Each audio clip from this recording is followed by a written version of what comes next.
अस्सलाम वालेकुम students, welcome back. Dear students, आज हम चैप्टर 1 डीसी मशीन का पढ़ेंगे। DC machine and batteries.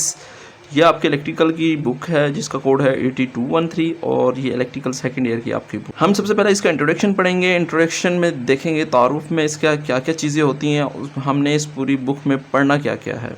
Introduction की इसकी बात कर लेते हैं। अब इंट्रोडक्शन में इसकी ये देख रहे हैं कि जो डीसी मशीन होती है कि स्पीड को आप कंट्रोल कर सकते हैं। कंट्रोल करके जो आपका यूज़ है, जिस तरीके से आप इसको यूज़ करना चाहते हैं वो यूज़ कर सकते हैं आप। नंबर 2 पॉइंट में मैंने इसका लिखा है कि अगर स्पीड को आप कंट्रोल ना किया जाए तो क्या होगा, ये क्वेश्चन पैदा होता है। अगर इसकी स्पीड को कंट्रोल नहीं किया जाएगा तो क्या होगा, आपकी स्पीड ख़तरनाक हद तक, आप ये लिख सकते हैं कि ख़तरनाक हद तक बढ़ जाएगी, जिससे क्या होगा, आपकी जो मशीन होगा उसको नुकसान हो सकता है। अब इसको समझने के लिए मैंने क्या किया है, ये 2 पोल बना लिए हैं, एन और एस। एन और एस पोल बना के इनके दरमियान कोई कंडक्टर रख दिया। लाइंस ऑफ फोर्स गुजरती हैं, जब कंडक्टर से कट करती है तो कंडक्टर में आपको पता है कोई ईएमएफ पैदा होती है। अब जब ये ईएमएफ पैदा होती है, ये जो फोर्स लग रही होती है इस कंडक्टर पर, इसको बाहर धकेलने की कोशिश करती है, जिसको हम क्या बोलते हैं, सेंट्रीफ्यूगल फोर्स कहते हैं। अब आपको ये शॉर्ट क्वेश्चन भी आ सकता है, सेंट्रीफ्यूगल फोर्स होती क्या है, तो आप बता सकते हैं जब 2 पोलों के दरमियान किसी कंडक्टर को रखते हैं तो वो कंडक्टर को क्या करता है, बाहर धकेलने की कोशिश करता है। वो आपकी कौन सी फोर्स होती है, सेंट्रीफ्यूगल फोर्स होती है, जो फोर्स उस वक्त कंडक्टर पर लग रही होती है।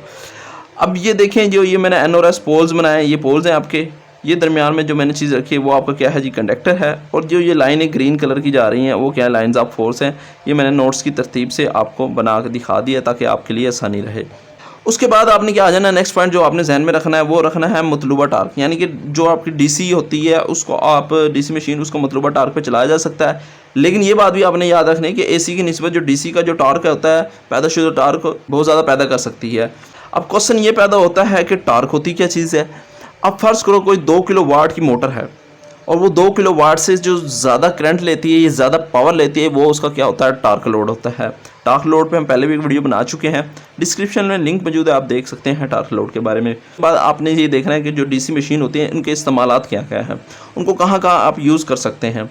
इस्तेमालात कहाँ हैं उनके जी, डीसी मोटर्स के आपको देखें, अब रोबोट्स जितने भी इस्तेमाल हो रहे हैं, वहाँ जहाँ पर भी इलेक्ट्रॉनिक्स का वर्क है वहाँ आपका क्या है, डीसी मोटर इस्तेमाल होती हैं। रोबोट्स, मशीन टूल्स, जैसे आप छोटी छोटी मशीन, अब तो जो बल्कि ड्रिल मशीन भी ऐसे आ गई जो चार्जिंग करके उनको हम क्या ड्रिलिंग के तौर पे इस्तेमाल कर सकते हैं, उनमें इस्तेमाल किया जाता है। प्लम पेपर है, स्टील मिल्स हैं, आपकी माइनिंग वाली मशीनें हैं, इन सब में क्या करते हैं, डीसी मशीन इस्तेमाल किया जाता है। अब जब से जी ये सॉलिड स्टेट डिवाइसें आई हैं ना, जो आपकी डीसी की जनरेशन है उसको कम कर दिया गया या उसको इस्तेमाल नहीं किया जाता। क्यों, क्या होता है, एसी को इस्तेमाल किया जाता है। एसी के आगे आप क्या करते हैं, इन्वर्टर वगैरह लगा के, यानी कि एसी को डीसी में तब्दील करके आप डीसी कंपोनेंट्स या डीसी मशीन को उसी जगह पर जहां आपको मतलूबा रिक्वायरमेंट होती है वहां पर जाके इसको इस्तेमाल कर लेते हैं। इसमें 2 डेफिनेशन आपकी बन जाती हैं शॉर्ट क्वेश्चन के लिए, सॉलिड स्टेट डिवाइसेस और दूसरी क्या है, सेंट्रीफ्यूगल फोर्स। इन चीज़ों को आपने ध्यान में रखना, बाकी सारे इसमें कंसेप्ट हैं। अब आपको पता है जो डीसी मशीन होती है वो कन्वर्टर का काम करती है, यानी कि एक फोर्स को दूसरी फोर्स में तब्दील करती है।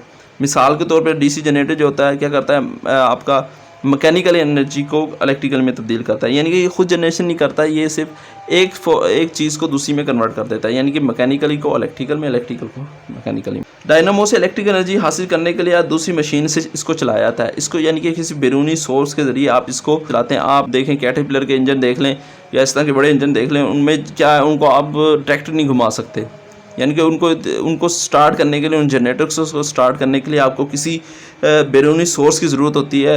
उन बैरूनी सोर्स की ज़रूरत होती है। वो बैरूनी सोर्स क्या करता है, कुछ एनर्जी फ्राहम करके उसको रेटेड स्पीड पे ला देते हैं। डीसी मशीन को आपको पता लग गया, ये इलेक्ट्रिकल को मैकेनिकल में मैकेनिकल को इलेक्ट्रिकल में तब्दील करती है। इसको आप डायनामो भी कहते हैं। और डायनामो क्या है, डायनामो से इलेक्ट्रिकल एनर्जी हासिल करने के लिए किसी दूसरी मशीन से इसको चलाया जाता है, किसको, डायनामो को चलाया जाता है। तो इसका मतलब क्या हुआ, डीसी जनरेटर डायनामो एक ही चीज़ है, और डायनामो या डीसी जनरेटर को किसी बैरूनी सोर्स के जरिए इसको चलाया जाता है, जिसे आप क्या कहते हैं, प्राइम मूवर भी कहते हैं। बाज़ दफ़ा क्या होता है, आप डीसी जनरेटर को बाज़ दफ़ा किससे चलाते हैं, मोटर से भी चलाते हैं। ऐसी सूरत में क्या होती है, जो आपके मोटर होती है वो क्या काम कर रही होती है, प्राइम मूवर का काम कर रही होती है। जस्ट आपने ये लिखना है।